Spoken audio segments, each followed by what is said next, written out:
तो जय हिंद दोस्तों, जय हिंद, जय भारत। स्वागत है आप सभी का आपके चैनल द स्टूडेंट्स कॉर्नर पे। एमबीएड वर्ग 2 के लिए जो मैथ्स में हमारे फिजिक्स के टॉपिक्स थे उसके चैप्टर स्टार्ट किए थे। तो हमने इसके पहले 3 लेक्चर पढ़े, उसमें हम लोगों ने मोशन से रिलेटेड कुछ चीज़ें पढ़ी थी और फिर लास्ट टाइम पे हमने मोमेंटम पढ़ा और इक्वेशन ऑफ मोशन लगाई थी। आज हम न्यूटन्स के लॉज ऑफ मोशन पढ़ने वाले हैं। मोशन के चैप्टर के अंदर न्यूटन्स के लॉज ऑफ मोशन है वो काफ़ी ज़्यादा अहमियत रखते हैं और वो क्योंकि डेली लाइफ से भी, प्रैक्टिकल लाइफ से भी रिलेटेड रहते हैं।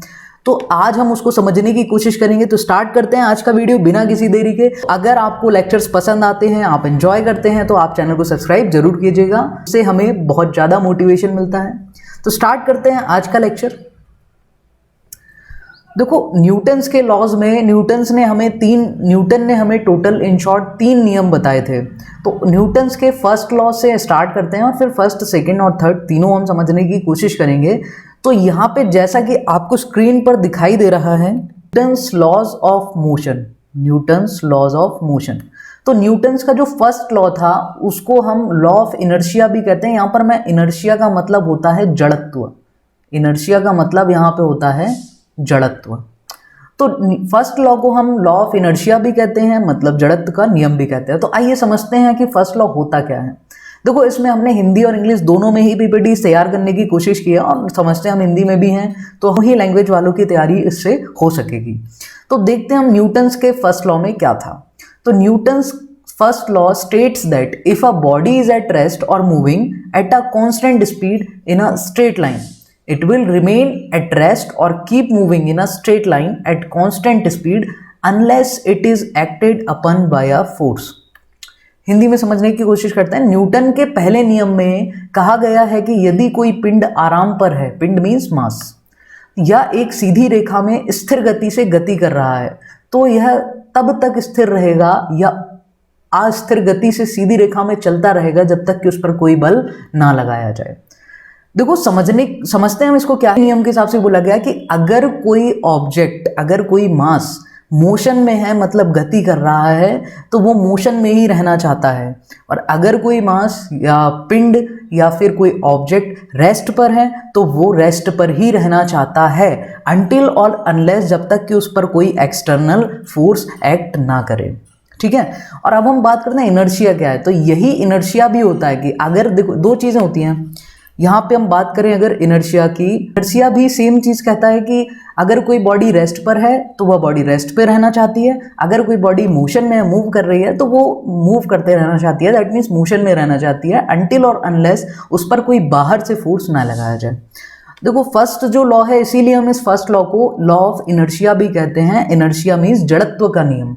अब ये इनर्शिया हम समझते हैं, तो सेम इसी तरीके से इनर्शिया होता है। इनर्शिया 2 तरीके के हो जाते हैं आपके, एक तो इनर्शिया ऑफ रेस्ट और इनर्शिया ऑफ मोशन। मतलब अगर कोई बॉडी रेस्ट पर है, मतलब रुकी हुई है, तो वो रेस्ट पर ही रहना चाहती है। और अगर कोई बॉडी मूव कर रही है, मोशन में है, तो वो मूव करते रहना चाहती है, रुकना नहीं चाहती। ठीक है, तब तक जब तक कि उस पर कोई बाहर से एक्सटर्नल फोर्स ना लगाया जाए। एग्जाम्पल के लिए, तो जब हम बस में बैठते हैं या बस एकदम से स्टार्ट होती है, ट्रेन में बैठे हुए हैं, तो एकदम से जैसे ही बस या ट्रेन, गाड़ी आपकी आगे की ओर बढ़ती है, तो उसमें जो इंसान बैठे हुए थे, हम बैठे हुए हैं, तो हम पीछे की तरफ हमें एक जर्क लगता है। वो इसी नियम की वजह से लगता है। It is due to Newton's first law of motion या फिर it is due to law of inertia, मतलब जड़त्व के नियम के कारण। क्योंकि जब बॉडी, देखो, पैसेंजर्स जो उसमें बैठे थे तो उनकी बॉडी रेस्ट पर थी। अब फर्स्ट लॉ ने क्या बोला या इनर्शिया ने क्या बोला कि अगर कोई बॉडी रेस्ट पर है तो वो रेस्ट पे ही रहना चाहती है। ठीक है, इसीलिए वो जो बस आगे बढ़ती है तो बॉडी मूव करने के लिए तैयार नहीं होती, वो रेस्ट पर रहना चाहती है। और बस जा रही है आगे, तो इसीलिए बॉडी पीछे की तरफ रह जाती है, तो हमें ऐसा लगता है कि हम बैकवर्ड जर्क हुए हैं। ये इसका रीज़न होता है। दूसरा, जब गाड़ी चल रही होती है एक अच्छी स्पीड के साथ में और अगर ब्रेक लगता है तो हम आगे की तरफ, हमें धक्का लगता है। ऐसा क्यों? तो जब, क्योंकि फर्स्ट लॉ ने ये बोला है अगर कोई मोशन में है ऑब्जेक्ट तो वो रुकना नहीं चाहता, वो मोशन में ही रहना चाहता है। तो अब बस रुक गई, जबकि पैसेंजर्स उसमें बैठे जो कि आगे मूव कर रहे थे, तो वो आगे मूव करते रहना चाहते हैं। हालांकि उस पर एक्सटर्नल फोर्स लगता है और वो रुक जाते हैं, लेकिन वो आगे चलते रहना चाहते थे और बस सडनली रुक गई, इसीलिए वो आगे की तरफ उनको एक झटका लगता है। तो इसको हम कहते हैं न्यूटन्स का फर्स्ट लॉ या फिर लॉ ऑफ इनर्शिया। होप आप लोगों को पहला लॉ जो है वो बहुत ही अच्छे से समझ आ गया होगा यार। वीडियो पर आपको पसंद आ रही है तो आप इसको लाइक और चैनल को सब्सक्राइब जरूर कीजिएगा, ताकि आपके एग्जाम्स में भी आपको प्रॉफिट हो और हमें भी मोटिवेशन मिले। आगे बढ़ते हैं। तो अब हम पढ़ेंगे न्यूटन्स का सेकंड लॉ। हमारा फर्स्ट लॉ यहाँ पे क्लियर हो चुका है। तो न्यूटन्स के सेकंड लॉ ने हमें क्या बोला, it states that the time rate of change of momentum of a body is equal in magnitude and direction to the force imposed on it। समझते हैं हिंदी में क्या लिखा हुआ है। इसमें कहा गया है कि किसी पिंड के संवेग के परिवर्तन की दर, इसको आप ध्यान रखिएगा, संवेग के परिवर्तन की समय दर, बस ये अपने काम का है। संवेग के परिवर्तन की समय दर उस पर लगाए गए बल के बराबर होता है। तो the time rate of change of momentum, the time rate of change of momentum of a body is equal to force imposed on it. तो यहाँ पे हम एक फोर्स का फॉर्मूला पढ़ते हैं हमेशा, force is equal to mass into acceleration. वो न्यूटन के सेकंड लॉ से ही आता है। क्वेश्चन आता है कि ये कहाँ से मिला, तो ये न्यूटन्स के सेकंड लॉ से मिला। According to Newton's second law, the force acting on a object is equal to rate of change of momentum. किसके चेंज होने की रेट, मोमेंटम। मोमेंटम को हम पी से लिखते हैं, और जिसकी भी रेट की बात करें तो हम उसको टाइम से डिवाइड कर देते हैं। ये है rate of change of momentum with respect to time. इस जो भी मोमेंटम की चेंज होने की जो रेट है, संवेग के परिवर्तन की जो दर है, उसी को हम क्या कहते हैं, फोर्स। ये हमें न्यूटन्स के सेकंड लॉ में देखने को मिलता है। तो according to Newton's second law, the rate of change of momentum is equal to the force imposed on a mass, force imposed on a object. अब देखो, force is equal to D over D T. अब momentum क्या होता है, M we, तो हमने वो लिख लिया। अब फोर्स देखो, मास जो है उसको हमने कांस्टेंट माना, तो कांस्टेंट का डिफरेंशिएशन नहीं होता, ये बाहर आ गया। तो यहाँ क्या बचा अपने पास, d v by d t. तो F is equal to mass, और d v by d t मतलब rate of change of velocity, इसको क्या बोलते हैं हम, एक्सेलरेशन। तो force is equal to M A, जो फॉर्मूला है वो यहाँ से हमें देखने को मिलता है। F is equal to M A, जो फॉर्मूला आता है वो न्यूटन्स के सेकंड लॉ से इस तरीके से निकाला जाता है। तो ये फोर्स के दो फॉर्मूले हैं, दोनों एक हैं। अब देखो, ये फॉर्मूला मतलब यूनिवर्सल है, ये हमेशा काम करेगा। आप कभी भी बोल दें कि फोर्स का फॉर्मूला बता दो, क्या होगा, तो फोर्स होगा rate of change of momentum. लेकिन ये ज़्यादा यूज में है, 99% ये काम कर देता है, पर इसकी एक खासियत है, ये तब है जब मास कांस्टेंट हो। मास कैसा हो, कांस्टेंट हो, ठीक है। इसकी एक कंडीशन है कि मास को कांस्टेंट होना चाहिए, और जो कि 99% केसेस में होता है, तो हम यही वाला फॉर्मूला लगा देते हैं, ठीक है। तो ये जो है ये 100% वैलिड है। आप कभी भी अगर ये दोनों ही फॉर्मूले आ गए तो आप हमेशा इसको टिक करके आएंगे, और ये नहीं है फिर फोर्स पूछा है तो आप इसको लगाएंगे, क्योंकि ये तब है जब मास चेंज ना हो रहा हो। देखो, हमने इसमें मास को कांस्टेंट मान के अलग रख दिया है, ठीक है। तो ये तभी वैलिड है जब मास जो है वो कांस्टेंट हो। अब मास कांस्टेंट कब नहीं होता, जैसे अगर हम बात करें एरोप्लेन में और रॉकेट में फ्यूल होता है, तो अब आप तो यही बोलेंगे ना कि मास चेंज होता ही नहीं है कभी, भाई तो फिर कैसे। जैसे किसी ऑब्जेक्ट का मास 5 kg है, तो क्या वो चेंज होते रहेगा, बिल्कुल नहीं होगा। लेकिन जैसे अगर हम बात करें प्लेन की, एरोप्लेन की या रॉकेट की, तो उसमें जैसे हमने फ्यूल पुट किया 100 kg, अब जैसे जैसे वो आगे बढ़ता जाएगा वैसे ये फ्यूल कम होते जाएगा, 90 kg, 80 kg, 70 kg। तो ये मास चेंज हो रहा है, यहाँ पे मास चेंज हो रहा है। इस केस में ये वाला फॉर्मूला जो है वो गलत हो जाएगा, हमें फोर्स का ये फॉर्मूला लगाना पड़ेगा, dp बाई dt। होप आप लोगों को अच्छे से समझ आ गया होगा इन दोनों में क्या फ़र्क है। तो ये आप नोट एज इट इज़ बना सकते हैं, आपके ऐसे नोट कर सकते हैं आप, ठीक है। अब ये पॉइंट क्या बोल रखा है हमसे, इसको समझते हैं। If a body has a net force acting on it, it is accelerated in accordance with the equation. Conversely, if a body is not accelerated, there is no net force acting on it. मतलब यदि किसी वस्तु पे अगर force लग रहा है तो वो एक्सेलरेशन उसमें होगा, ठीक है, उसमें त्वरण होगा, ठीक है। और अगर कोई बॉडी एक्सेलरेटेड नहीं है, उस पर एक्सेलरेशन नहीं है, तो इसका मतलब है उस पर कोई भी नेट फोर्स काम नहीं कर रहा होगा। मतलब अगर फोर्स है तो एक्सेलरेशन जरूर होगा। तो एक पॉइंट आप यहाँ पे लिख लीजिएगा कि न्यूटन्स के सेकंड लॉ को हम लॉ ऑफ एक्सेलरेशन के नाम से भी जानते हैं। कई बार क्वेश्चन ये बन जाता है, तो हम इसको लॉ ऑफ एक्सेलरेशन के नाम से भी जानते हैं। त्वरण का नियम, आप इसको नोट कर लीजिएगा। होप आप लोग को सेकंड लॉ समझ में आ गया होगा, इसको भी ढंग से नोट कर लीजिएगा, ये डेरिवेशन कैसे आता है। चलते हैं तीसरे नियम की तरफ। तो न्यूटन्स का जो तीसरा नियम है वो है law of action and reaction. मतलब for each and every action there is equal and opposite reaction. ठीक है, समझते हैं। Newton's third law states that when two bodies interact, जब भी दो बॉडी इंटरेक्ट करेंगी या टकराएंगी या फिर कांटेक्ट में आएंगी, they apply forces to one another that are equal in magnitude and opposite in direction. वो एक दूसरे पे फोर्स अप्लाई करती हैं, एक दूसरे पे, दोनों एक दूसरे पे फोर्स अप्लाई करेंगी, जो कि इक्वल तो होगा मैग्नीट्यूड में, लेकिन डायरेक्शन में दोनों अपोजिट होगा। जैसे मान लो कि यहाँ पे ये जो है ये सरफेस है, इस सरफेस पे एक बॉक्स रखा हुआ है जो कि है 5 kg का। ठीक है, तो अब ये बॉक्स जो है वो इस सरफेस पे फोर्स लगा रहा होगा, वो इस धरती पे फोर्स लगा रहा होगा। ठीक है, और सरफेस जो है वो इस बॉक्स के ऊपर फोर्स लगा रहा होगा। ठीक है, तो देखो बॉक्स ने सरफेस पे, जब से हमने कोई डब्बा जमीन पे रखा तो वो डब्बा जमीन पे फोर्स लगा रहा है, तो जमीन उतना ही फोर्स उस डब्बे पे भी लगा रहा है। दोनों की मैग्नीट्यूड इक्वल है, पर जो ये जमीन पे लगा रहा है वो नीचे रहेगा और जो जमीन इस बॉक्स पे लगा रहा है वो ऊपर की तरफ लगेगा। मतलब इनकी डायरेक्शन अलग होगी। तो होप आप लोग को समझ में आ गया होगा। इसके कई सारे एग्जांपल्स हैं डेली लाइफ में, जैसे हिंदी में पढ़ लेते हैं पहले हम इसको। क्या है, न्यूटन का तीसरा नियम कहता है कि जब दो पिंड परस्पर क्रिया करते हैं तो एक दूसरे पर ऐसे बल लगाते हैं जो परिणाम में बराबर और दिशा में विपरीत होते हैं। यानी हर एक क्रिया के लिए एक बराबर प्रतिक्रिया होती है।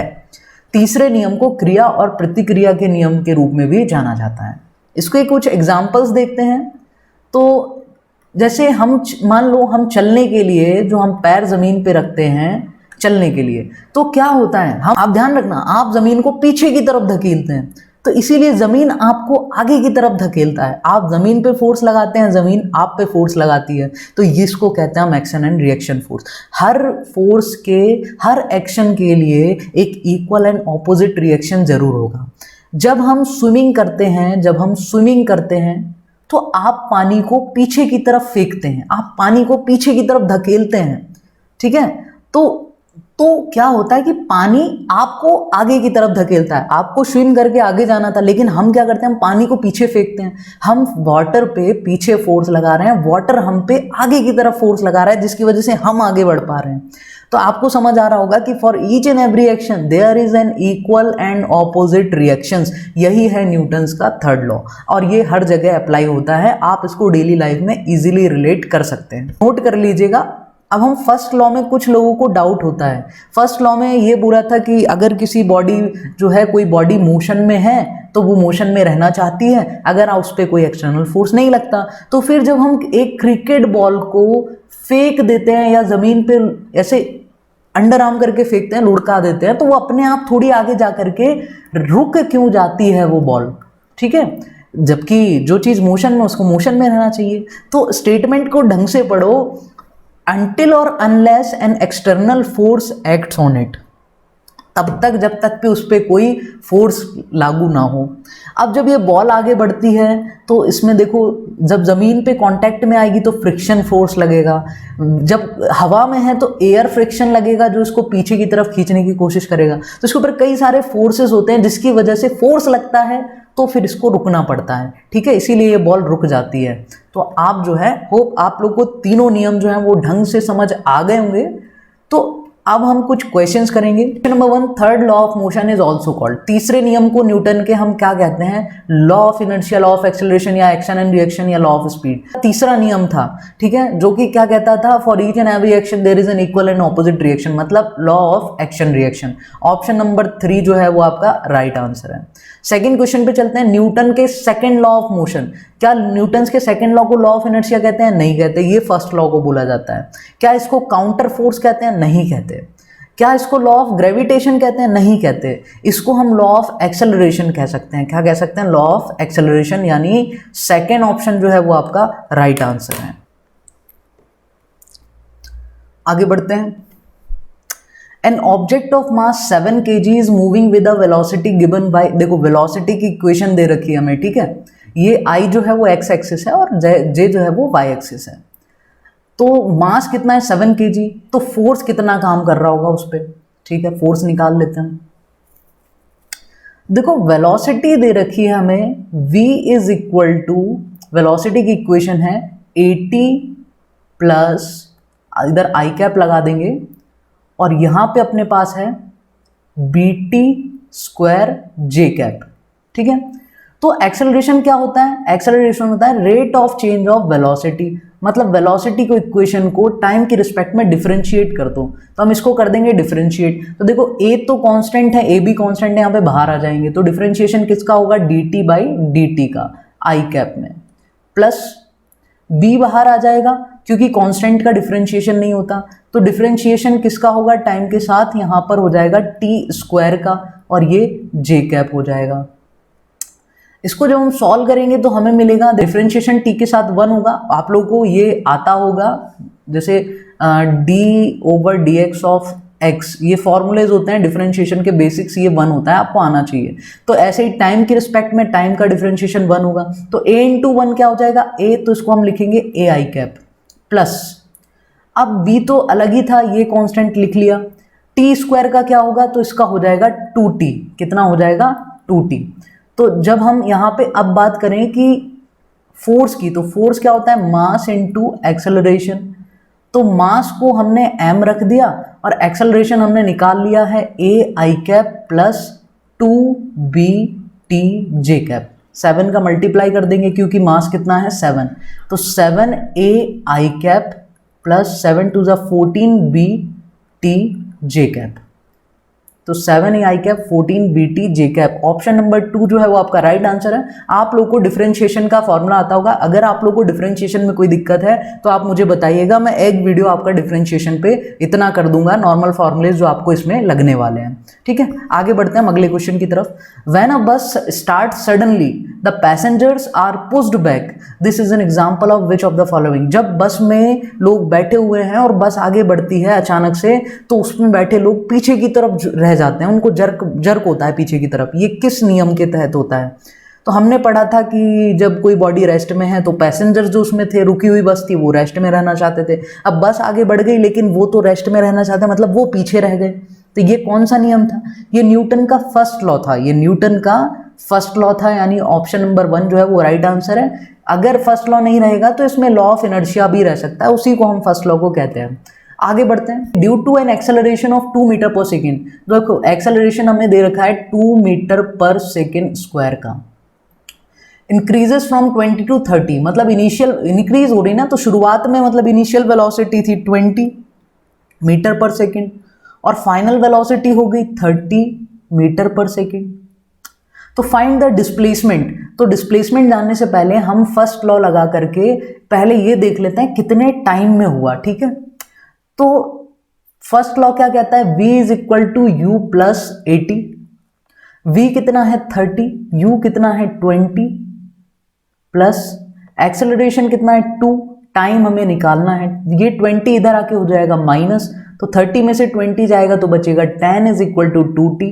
तो यहां से जो आपके पास है टाइम वो आ गया, 2 डिवाइड हो जाएगा तो टाइम आ जाएगा आपके पास कितना?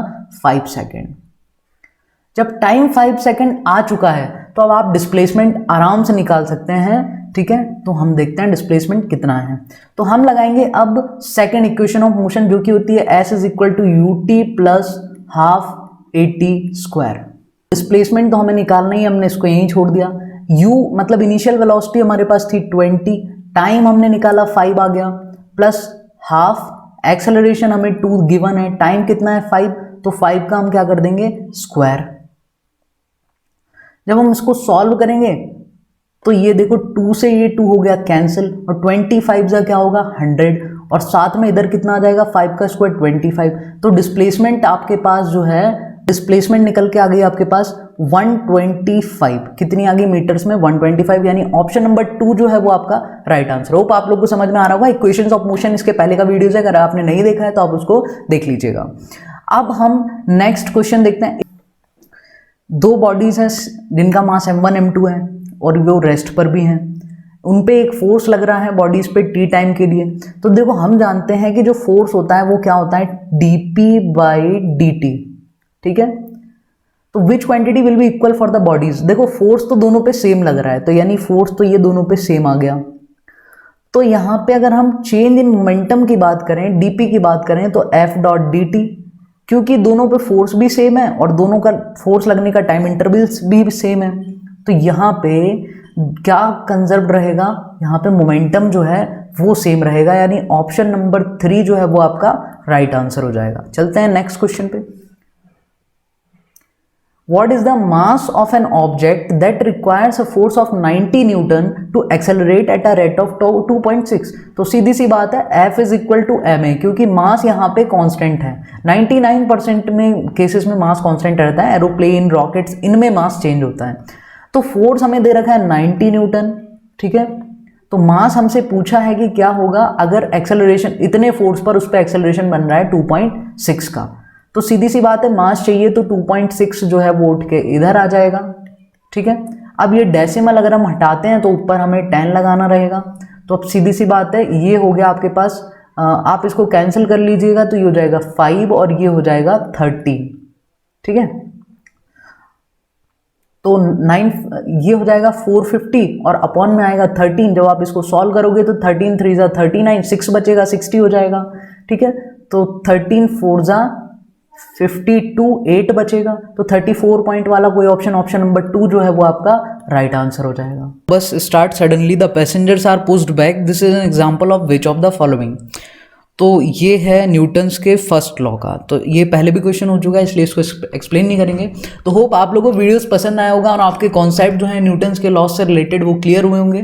तो अगर आपको वीडियो पसंद आया तो इसको लाइक और चैनल को सब्सक्राइब जरूर कीजिएगा ताकि हमें और भी मोटिवेशन मिले, और वीडियो को शेयर कीजिएगा अपने उन कलीग्स के साथ जो और भी तैयारी कर रहे हैं। So thank you so much, फिर हम मिलेंगे नेक्स्ट वीडियो में।